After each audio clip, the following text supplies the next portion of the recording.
Hi, welcome to మనం TV. నేను మీ Manoj. Liquor స్కామ్లో జగన్ పాత్ర ఉందని ఇప్పటికే దర్యాప్తు సంస్థలు తేల్చిన నేపథ్యంలో మరికొద్ది గంటల్లో మరికొద్ది రోజుల్లో జగన్కి కూటమి సర్కార్ నోటీసులు ఇవ్వబోతుంది. మాట్లాడదాం, బ్లాస్టింగ్ విషయాలు తెలుసుకుందాం. మనతో పాటు కట్టా కార్తిక్ గారు ఉన్నారు. నమస్కారం అండి. నమస్కారం. జగన్ని ఎప్పుడు అరెస్ట్ చేస్తారు, ఎప్పుడు నోటీసులు ఇవ్వబోతున్నారు? నువ్వు బాస్టింగ్ అన్నావు కానీ అదేం కాదు. అందరికీ తెలిసిన విషయమే జగన్మోహన్ రెడ్డి అరెస్ట్ అవుతాడు లిక్కర్ కేసులో అనేటువంటిది. ఎందుకంటే ఈ లిక్కర్ కేసు మొదలైనప్పటి నుంచి కూడా జగన్మోహన్ రెడ్డి ప్రస్తావన ఏదో ఒక చోట ఏదో ఒక రూపంలో వస్తూనే ఉంది. రాజకీయాల దగ్గర నుంచి చూసే ఎవరికైనా తెలుసు, జగన్మోహన్ రెడ్డి ప్రభుత్వ హయాంలో ఒక స్కామ్ జరిగిందంటే ఆ జగన్మోహన్ రెడ్డి తెలవకుండా జరిగే ప్రసక్తే లేదు. ఈ లిక్కర్ పాలసీ రూపొందించడం కావచ్చు, లేదా ముడుపులు ఇచ్చే కంపెనీలకు ఆర్డర్ ఇవ్వటం కావచ్చు, ఇవన్నీ కూడా ఆ ముడుపుల్ని చేతులు మార్చడం కావచ్చు, ఇన్వెస్ట్ చేయడం కావచ్చు, ఇవన్నీ జగన్మోహన్ రెడ్డి గారి కనుసనల్లోనే జరిగి ఉంటాయి అన్నది రాజకీయాల దగ్గర నుంచి చూసి ఎవరికైనా తెలుసు. ఈ లిక్కర్ స్కామ్ లో కర్త క్రియ జగన్మోహన్ రెడ్డి అని, బిగ్ బాస్ అని. నిజానికి లిక్కర్ కేసును ఎంక్వైరీ చేస్తున్న సిట్టు కూడా మొట్టమొదటి ఛార్జ్ షీట్ లోనే ఈ బిగ్ బాస్ సంబంధించిన ప్రస్తావన తీసుకొచ్చింది. జగన్మోహన్ రెడ్డి పేరు డైరెక్ట్ గా పెట్టకపోయినా బిగ్ బాస్ అనే రూపంలో పెట్టింది. పేజీ నెంబర్ 131, పేజీ నెంబర్ 298 చాలా క్లియర్ గా రాజు కసిరెడ్డి చెప్పాడు, జగన్మోహన్ రెడ్డి పార్టీకి ఆదాయం వచ్చేలా, ప్రభుత్వానికి డబ్బు వచ్చేలా ఒక లిక్కర్ పాలసీ రూపొందించమని ఆదేశం ఇచ్చాడు. ఈ ఆదేశాల మేరకే మేము లిక్కర్ పాలసీని రూపొందించామనేటువంటి విషయాన్ని సజ్జల శ్రీధర్రెడ్డి చెప్పాడు, రాజు కసిరెడ్డి చెప్పాడు. నిజానికి నువ్వు అంటున్నావు జగన్మోహన్ రెడ్డికి నోటీసులు అరెస్ట్ అని, కానీ నిజానికి జగన్మోహన్ రెడ్డి అరెస్టు లేట్ అయిందేమో కానీ జగన్మోహన్ రెడ్డి కోటరీ మొత్తం ఈ కేసులో అరెస్ట్ అయింది. అవును, జగన్మోహన్ రెడ్డికి సెక్రటరీగా పనిచేసినటువంటి IAS confined Dhananjaya Reddy arrest అయి ఉన్నారు. జగన్మోహన్ రెడ్డికి ఓఎస్డీగా పనిచేసిన కిష్టమోహన్ రెడ్డి అరెస్ట్ అయి ఉన్నారు. జగన్మోహన్ రెడ్డి కంపెనీలో ఆడిటర్ గా పనిచేసిన బాలాజీ గోవిందప్ప అరెస్ట్ అయి ఉన్నారు. ఇతను కంపెనీకి డైరెక్టర్ గా ఉన్నారు. భారతీ మేడం గారికి ఫైనాన్షియల్ అడ్వైజర్ గా కూడా ఉన్నారు. అలాంటి వ్యక్తి అరెస్ట్ అయ్యారు. వీరంతా జగన్మోహన్ రెడ్డి ఇంట్లో మనుషులు. సార్, రాజు కసిరెడ్డి అరెస్ట్ కావడం అనేది పక్కన పెట్టేస్తే జగన్మోహన్ రెడ్డి ఇంటి మనుషులు కూడా అరెస్ట్ అయ్యారు. రెండోది, వైసీపీ పార్టీలో నెంబర్ 2 లీడరు, జగన్మోహన్ రెడ్డికి అత్యంత సన్నిహితుడు, పెద్దిరెడ్డి రామచంద్రారెడ్డి కుమారుడు మిథున్ రెడ్డి కూడా అరెస్ట్ అయి ఉన్నారు. తర్వాత జగన్మోహన్ రెడ్డి గారికి అత్యంత ఆప్తుడు, సన్నిహితుడు, ఐపాక్ టీమ్ కి ఓనర్ గా వ్యవహరించిన వ్యక్తి చెవిరెడ్డి భాస్కర్ రెడ్డి ఈ కేసులో అరెస్ట్ అయి ఉన్నారు. సో ఇక జగన్మోహన్ రెడ్డి లాక్ అయి ఉన్నారు, పేరుకు బయట ఉన్నారు అంతే. ఆయన చుట్టూ ఉన్న మనుషులంతా అరెస్ట్ అయి ఉన్నారు, ఇంట్లో మనుషులు. ఇంట్లో దాకా వచ్చిన సెట్ ఇంట్లో బెడ్రూమ్ లో ఉన్న జగన్మోహన్ రెడ్డి గారిని వదిలేసి పోద్దా?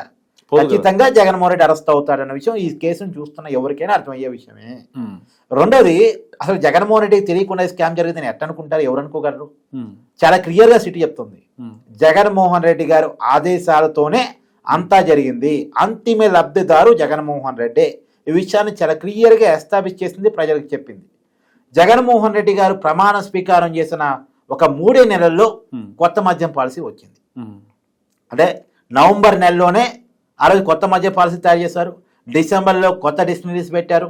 ఆ డిస్టిలరీస్కి ఆర్డర్స్ వచ్చేటట్టు చూశారు. నిజానికి పుట్టినరోజే అన్న ఎవరైనా పిలగాలి పెడతారా?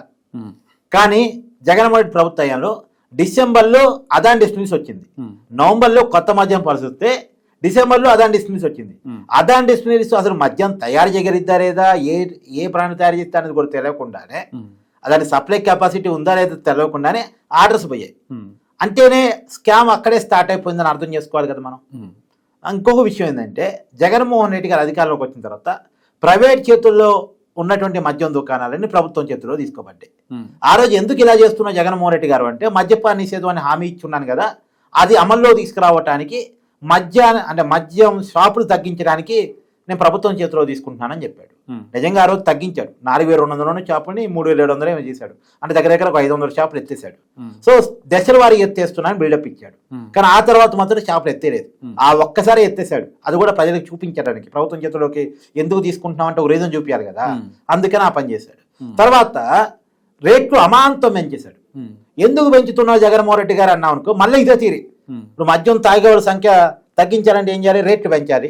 రేట్లు పెంచితే మద్యం తాగేవాళ్ళు తగ్గుతారు, అందుకే రేట్లు పెంచుతున్నాను అని చెప్పాడు. అంటే కంట్రోలింగ్, ఫస్ట్ క్లోజ్ చేయాలని ఏం చేయాలి, కంట్రోల్ చేయాలి కదా, ఆ కంట్రోల్ కోసం నిర్ణయాలు తీసుకుంటున్నాను అన్నాడు. కానీ తర్వాత అర్థమైంది ఏంటంటే, ప్రభుత్వం చేతిలో తీసుకోవడానికి ఉన్న కారణం ఏంటంటే తను అనుకున్న బ్రాండ్లే అమ్మాలి. అదే ప్రైవేట్ వాళ్ళ చేతుల్లో ఉందనుకో, ఇప్పుడు కాంపిటీషన్ ఉంటుంది. ఇప్పుడు మనోజ్ షాప్ లో దొరకలేదు, నాకు కావాల్సిన బ్రాండ్ ఏదో దొరకలేదు, బడ్వైజర్ దొరకలేదు బీరు. ఏం చేస్తా నేను, ఎక్కడ కావాలి గలీలో షాపులు ఉన్నాయి కదా, పక్క ఊర్లోనో పక్క బజార్లోనో వేరే షాప్ ఉంటుంది, ఆ వైన్ షాప్కి పోయి అక్కడికి పోయి తెచ్చుకుంటా. అప్పుడు నువ్వేమనుకుంటా, నా దగ్గర రావాల్సిన కస్టమర్ వేరే షాప్కి పోతున్నాడు అని చెప్పేసి ఏ డిమాండ్ ఉందో అది నీ దగ్గర పెట్టుకుంటాం. కానీ ప్రభుత్వం చేతుల్లో ఉందనుకో, ఎక్కడ పోయినా అయ్యే బ్రాండ్ దొరుకుతాయి. మోనోపోలీ మార్కెట్, ఇంకోటి దగ్గర ఛాన్స్ లేదు. ఇప్పుడు ఆ వేరే షాప్ పోయినా మళ్ళీ ప్రభుత్వం మధ్య దుకాణం, అక్కడ కూడా అయ్యే బ్రాండ్ దొరుకుతాయి, ఎక్కడికి పోయినా అయ్యే దొరుకుతాయి. కాబట్టి ఆప్షన్ లేక తాగటానికి అలవాటు పడ్డ బానిస అయినటువంటి వాడు ఉన్న దాంట్లోనే ఎత్తుకొని తాగుతాడు. అందుకని ప్రభుత్వం చేతిలో తీసుకున్నారు. అది తర్వాతగానే అర్థం కాలే ఆ కాన్సెప్ట్. రేట్ ఎందుకు పెంచారంటే అధిక లాభాల కోసం. సొంత బ్రాండ్లు అమ్ముతున్నారు కదా, ఎక్కువ డబ్బులు లాక్కోవాలి. ఆ దాక్కున్న డబ్బుల్లో ముడుపులు తీసుకోవాలి కదా, ఆ ముడుపుల మందం రేటు పెంచారు. అలా తీసుకునే ముడుపుల మందం తయారు చేసే కంపెనీ నష్టం రాకుండా రేట్లు పెంచేశారు.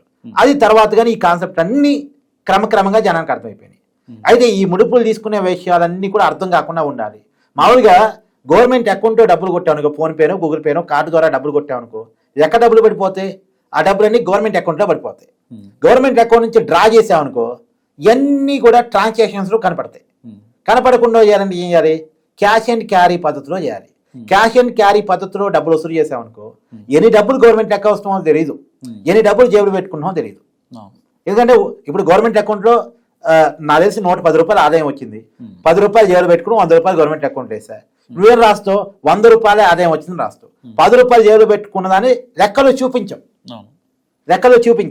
కాబట్టి ఇది అర్థం కాదు. క్యాష్ అండ్ క్యారీ పద్ధతిలో మోసం చేసేది అర్థం కాదు. అందుకని కరోనా టైంలో డబ్బులు దొరకని రోజుల్లో కూడా డిజిటల్ ట్రాన్సాక్షన్ మాత్రమే ప్రమోట్ చేయండి అని కేంద్ర ప్రభుత్వం ఆదేశాలు ఇచ్చిన సమయంలో కూడా క్యాష్ అండ్ క్యారీ పద్ధతిలోనే మద్యాన్ని అమ్మారు. చివరికి ఫోన్ పేరు గూగుల్ పేరు చాయ్ కొట్ట దగ్గర కూడా, అంటే 10 రూపాయలు 20 రూపాయలు కూడా ఫోన్ పేరు వాడే రోజుల్లో కూడా వందల కొద్ది రూపాయల విలువ చేసే మద్యం బాటిల్ అని క్యాష్ అండ్ క్యారీ పద్ధతిలోనే అమ్మారు.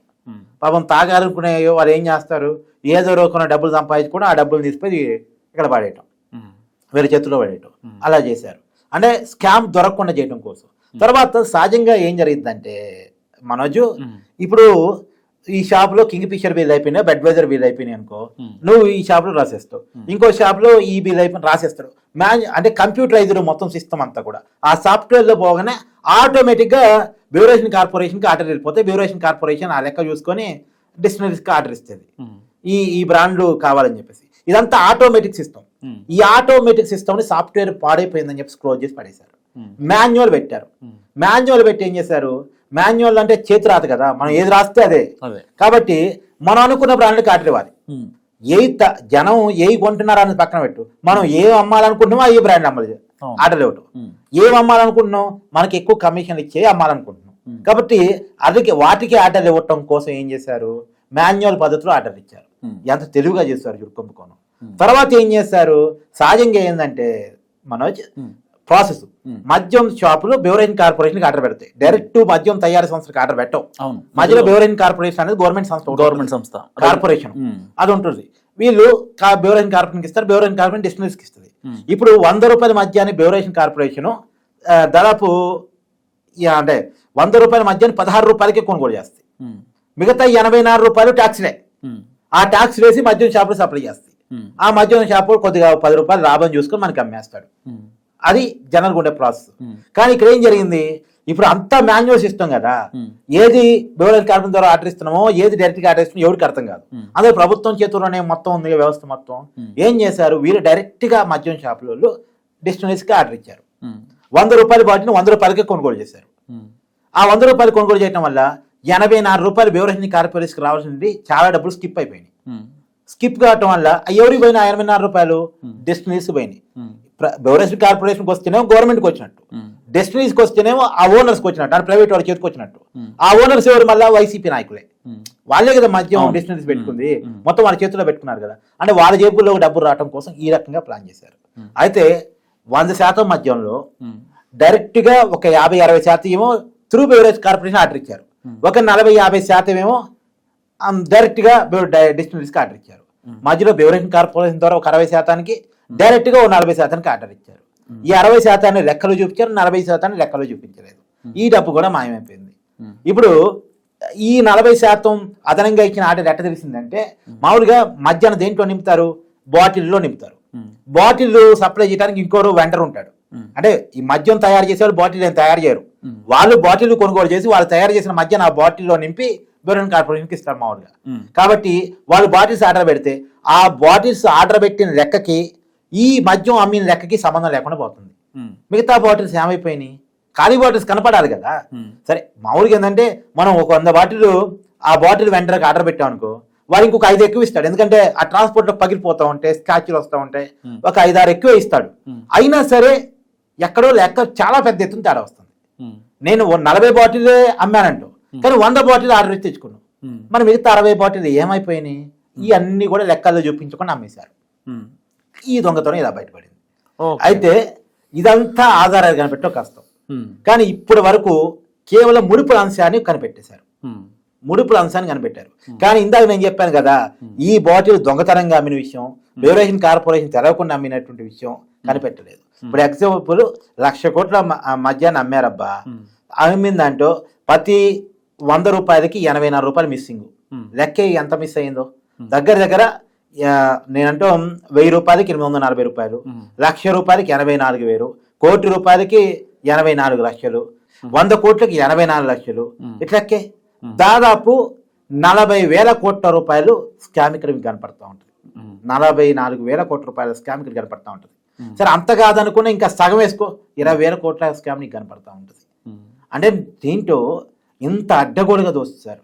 కాకపోతే ఇంత స్కామ్ బయటికి రావట్లే. కేవలం 3,500 కోట్ల స్కామ్ ఒకటి బయటకు వస్తుంది, అది కూడా ముడుపు రూపంలో తీసుకున్న స్కామ్ ఒకటి బయటకు వస్తుంది. సరే అదన్నా ప్రాపర్గా నిరూపిస్తారా లేదా చూడాలి. కానీ ఇప్పటికైతే సిటీ చాలా సీరియస్గా ఉంది, చాలా కీలకమైన ఆధారాలను సంపాదించింది. ఇప్పటికే దాదాపు ఒక 500 కోట్లు అటాచ్కి సిద్ధపడినట్టు తెలుస్తూ ఉంది. 11 కోట్ల రూపాయలు హైదరాబాద్లో దాచిన డబ్బును ఫిజికల్గా పట్టుకుంది, దాన్ని కూడా మనకు చూపించింది.